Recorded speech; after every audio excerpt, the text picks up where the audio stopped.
My name is Dr. Eric Blum with Oaks Chiropractic Center. I have a question for you.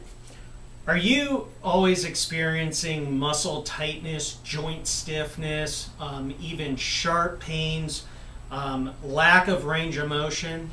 If so, patients always ask me, hey, Doc, what can an adjustment do to help that?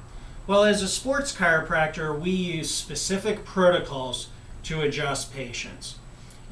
Let me first explain an adjustment. You have one bone here with a joint capsule around it. Gas and air pressure builds up inside. If you don't move, you get more pressure, and the body's natural defense lays more bone, which in turn can turn into osteoarthritis or degeneration.